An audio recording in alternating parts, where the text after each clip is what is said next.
ഇറങ്ങി വാടോ കള്ളക്കളവോ. മഞ്ഞ ഷർട്ടിട്ട് നടക്കുവല്ലേ. അപ്പൊ താനായിരുന്നല്ലേ ആ പെൻഗ്വിൻ തന്ത. മോള് കഴിഞ്ഞ ജന്മം ഒരു പെൻഗ്വിനാണെന്നും അവക്ക് ചൂട് സഹിക്കാൻ പറ്റില്ല എന്നുള്ള കാര്യം രഹസ്യമാക്കി വെച്ച് അവളെ ഊട്ടിക്ക് പഠിക്കാൻ വിട്ട് അവിടുന്ന് കാനഡയിലോട്ട് കടത്താനുള്ള പരിപാടിയായിരുന്നല്ലേ കള്ളത്തെണ്ടി. അതും മുറച്ചിറക്കനായ എന്നെ പോലും അറിയിക്കാതെ. പ്രകാശ്, അവളൊരു പെൺകൊച്ചല്ലേടാ. ആണോ? ഈ വിവരം പുറത്തറിഞ്ഞ അവക്ക് നല്ലൊരു ആലോചന വരുവാടാ.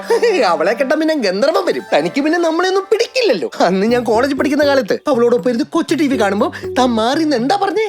ഒളിച്ചോടിപ്പോയ പെങ്ങടെ പാരമ്പര്യം അവൻ കാണിക്കുന്നല്ലേ. എന്നിട്ടിപ്പൊ എന്തായി? ഒന്നും പറയണ്ട.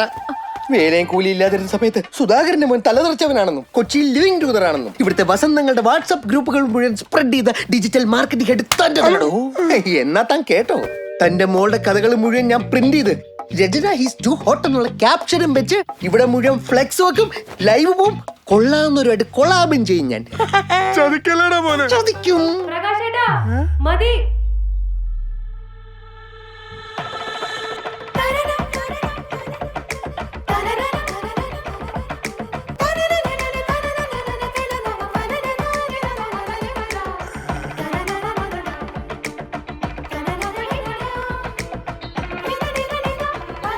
എടോ തഹസിൽദാരെ, ചേരേണ്ടത് ചേരൂ.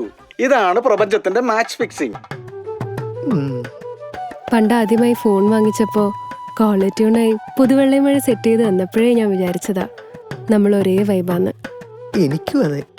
ഇൻസ്റ്റയിലെ ഓരോ പിക്ക് കാണുമ്പോഴും അടിവയറ്റില് മഞ്ഞ് പെയ്യുന്നൊരു സുഖമായിരുന്നു. ശരിക്കും മഞ്ഞിന്റെ കാര്യം പറഞ്ഞപ്പോഴാ AC ഓക്സിജൻ വാങ്ങിച്ചത് നന്നായി. കൊറേ ഓഫേഴ്സ് ഉണ്ടായിരുന്നു. ആഹാ, റൂമിന്റെ സൈസ് ഒക്കെ വെച്ച് എക്സ്പേർട്ടുകൾ സജസ്റ്റ് ചെയ്ത നല്ല ഓഫറും കിട്ടി.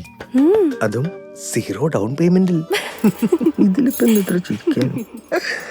അതെ, പെൻഗ്വിൻ സാർ മൊണോഗമസ് എന്നാ. എന്നുവെച്ചാ അത് ഈ ചെരുപ്പൊക്കെ പോലെ. ചെരുപ്പോ? They are always in pairs. ഓ, സോപ്പ്. ടെമ്പറേച്ചർ നോർമൽ എങ്ങനെയാ? 20 18? വീണ്ടും ചിരി. 16. Oh my pookie.